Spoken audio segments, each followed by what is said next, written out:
अस्सलाम वालेकुम dear students, I hope so you are fine. Welcome to education for all. जैसा कि आप जानते हैं कि इवनिंग की फर्स्ट मेरिट लिस्ट जो है वो डिस्प्ले कर दी गई थी और उसके बाद जो है वो उसे रिमूव कर दिया गया था। अब जो है वो मेरिट लिस्ट दोबारा लगा दी गई है। तो चलिए पोर्टल की तरफ और देखते हैं कि ये क्या सिनेरियो है, क्यों मेरिट लिस्ट हटाई गई और फिर दोबारा डिस्प्ले की गई। तो पोर्टल के ऊपर जब आप जाते हैं तो आपको देखने को मिलता है the previous first merit list generic 2024 has been withdrawn and revised first merit list for generic afternoon has now been displayed। कह रहे हैं जी जो पहली मेरिट लिस्ट जो डिस्प्ले की गई थी इवनिंग की वो रिमूव कर दी गई थी और revised first merit list evening की वो डिस्प्ले कर दी गई है। Earlier consents of first merit list generic afternoon 2024 are withdrawn। Selected candidates are kindly requested to log in to page of portal and give their consent, even if already given in previous list before 6 Feb 2024। Failing to do so will result in exclusion from induction process। ठीक है, वो कह रहे हैं जी चूँकि list दोबारा लगाई गई है इसलिए वो तमाम स्टूडेंट जिन्होंने अगरचे पहले भी कंसेंट दिए होंगे लेकिन अब चूँकि मेरिट लिस्ट दोबारा लगी है तो वो कंसेंट भी दोबारा देंगे। और आपके पास जो टाइम उन्होंने दिया है वो है 6 का।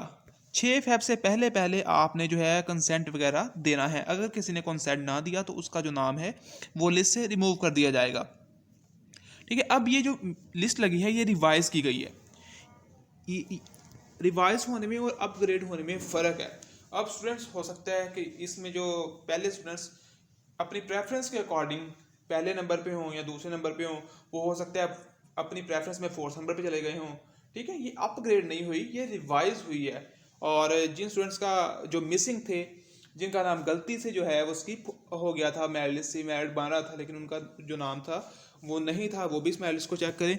और आई होप सो कि इसमें जो जो पहली मेरिट लिस्ट में जो गलतियां थी, स्टूडेंट्स के नाम नहीं थे, स्किप हो गए थे, वो इसमें वो तमाम गलतियां दुरुस्त कर दी गई होंगी। और आपके पास इसके लिए 6 फरवरी तक का टाइम है और उससे पहले पहले आप लोगों ने कंसेंट देना है। और सेकेंडली स्टूडेंट्स को जो है वो मैसेजेस भी रिसीव हो गए होंगे, जैसे कि dear candidates, you are selected in the revised first merit list of BS Engineering 2024। Earlier consents are withdrawn. Give consent even if already given the previous list till 6 Feb 2024 before 11:59 p.m. Failing to do so shall exclude you from induction PHF।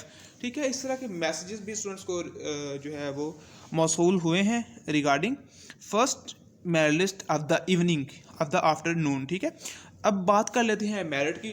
तो merit इसका 930 के round about रहा है। ठीक है, इसका merit जो है वो 930 के राउंड अबाउट रहा है। एंड डेफिनेटली जो पहली इवनिंग की मेरिट लिस्ट लगी थी, आई थिंक सो, जहाँ तक मेरे जहन में तो उसका मेरिट जो है वो 927 के राउंड अबाउट रहा था। ठीक है, तो मतलब ये कि 2-3 मार्क्स का जो डिफरेंस आया है, ये 2-3 मार्क्स का डिफरेंस मीन्स कि कुछ स्टूडेंट जो हैं वो डेफिनेटली इससे एक्सक्लूड हुए हैं जिनका पहले मेरिट लिस्ट में नाम था। और वो स्टूडेंट जिनका नाम स्किप आउट हो गया था पहले या कोई और वजह थी तो उनका नाम जो है इसमें ज़रूर होगा। सो आप ये मेरिट लिस्ट ज़रूर देखिए और अपना कंसेंट दोबारा दीजिए। अगर पहले आपने दिया था तो नो इशू, आप दोबारा उसे दीजिए, क्योंकि जब पहली मेरिट लिस्ट रिमूव की गई तो आपके जो कंसेंट है वो पहला सारा सिस्टम क्लोज हो गया। अब आपने ये समझना कि नई मेरिट लिस्ट लगी है और आपने इसका कंसेंट देना ही देना है। I hope so you got it. So thank you so much for your time. अल्लाह हाफिज़।